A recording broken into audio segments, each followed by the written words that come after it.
Aujourd'hui, Apple, en préférence système, nous allons voir comment faire une sauvegarde de fichiers importants de votre disque dur avec les fonctions de Time Machine.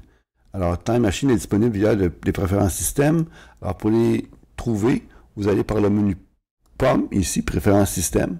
On a aussi par le dock, ici, qui est moi la troisième icône. Dans votre cas, ça peut varier selon le nombre d'icônes ou les logiciels que vous avez installés sur votre ordinateur.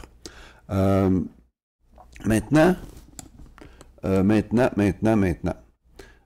qu'est-ce qu'il faut faire? Alors, il faut voir ici que, bon, d'abord, j'ai mon disque dur ici. Si je fais une lecture de mon disque dur ici, qui me donne ici un fichier disponible de 592 Go de disponible. Donc, j'ai 445 Go d'utiliser sur un disque de 1 taux. Et mon disque dur que j'utilise, en fait, que je vais utiliser pour mes sauvegardes, ça va être un disque de 4 téraoctets, pardon. Alors, donc, ça prend un disque dur de meilleure capacité pour être sûr que tout peut rentrer selon le type de sauvegarde que vous voulez faire. Maintenant, pour activer tout ça, je vais aller chercher ici le Time Machine. Ici, ce que je vais faire, c'est de choisir un disque dur de sauvegarde qui va être mon Tayut BUP. Alors, je pourrais aussi chiffrer des sauvegardes, mais là, on n'est pas rendu là. On va simplement faire un backup ou une sauvegarde normale, comme ça ici. Là, théoriquement, le disque dur va changer d'icône rendu à ce moment-là. Aussi, le bouton cocher une sauvegarde automatique va se crocheter automatiquement. Et je vais aussi faire apparaître dans le menu l'icône qui se trouve être ici, un peu l'icône qu'on retrouve sur l'icône du disque.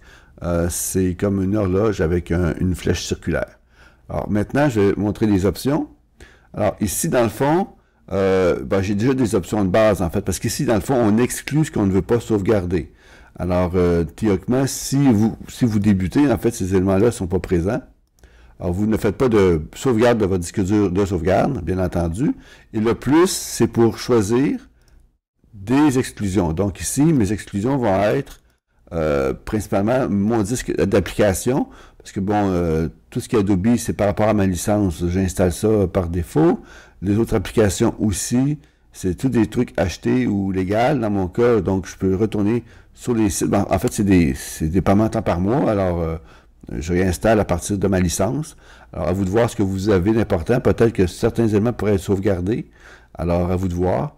Alors, exemple, je pourrais, exclure tout le logiciel Adobe. OK? Donc, je pourrais conserver que les logiciels que j'aimerais ou qui sont plus difficiles à réinstaller ou c'est plus complexe par rapport à la licence parce que tout n'est pas facile comme Adobe au niveau des installations de licence. Alors, je pourrais exclure ça. OK? Alors, dans ce cas-ci, je vais exclure aussi les bibliothèques, ou en fait la bibliothèque principale, comme ça ici. Et je vais aussi rechercher le dossier application que j'ai pas coché de la bonne façon. Alors, application, comme ça ici. Le système ne se sauvegarde pas parce que le système par lui-même, quand on le réinstalle via l'interface mondiale par Internet ou encore par une clé USB, alors on n'a pas besoin de le sauvegarder. Alors, quand ça c'est fait, est-ce que je coche la fonction sauvegarde quand l'ordinateur fonctionne sur batterie? À vous de voir, si vous êtes dans un café Internet, ça peut être pratique de le faire, mais en même temps, quand on fait un travail spontané, on le sauve sur une clé USB. En fait, tout ce qui est travail courant, on le met sur une clé USB, c'est plus simple. Alors, moi, j'enregistre comme ça ici. Et voilà, vous êtes prêts pour... Bon, là, ici, on s'entend. Je donne un exemple avec un disque que j'ai formaté. OK, donc, pour donner l'exemple ici, j'ai 445 Go. Ça va prendre un certain temps. Donc, on fait un premier backup de nuit. Là, on voit ici que la prochaine sauvegarde va être dans 104 minutes. Alors, qui va prendre un certain temps. Alors, pour la première, faites-le de nuit. Puis après ça, à toutes les heures, il va y avoir une sauvegarde qui va se faire. Donc, vous allez pouvoir récupérer vos fichiers jour après jour, mois après mois. Selon la capacité de votre disque, les éléments vont finir par s'effacer par les plus anciennes dates. Mais si je sauvegarde plus ou moins 200 Go de fichiers, alors 200 Go de fichiers, ben, je peux mettre facilement 200 Go, ça rentre 5 fois dans un Tera. J'ai 4 Tera, donc après 20 backups, les premiers backups vont s'effacer. Okay? Alors, c'est à vous de choisir, selon la capacité de votre disque, ce que vous voulez sauvegarder. Alors voilà, c'est à votre tour. Amusez-vous.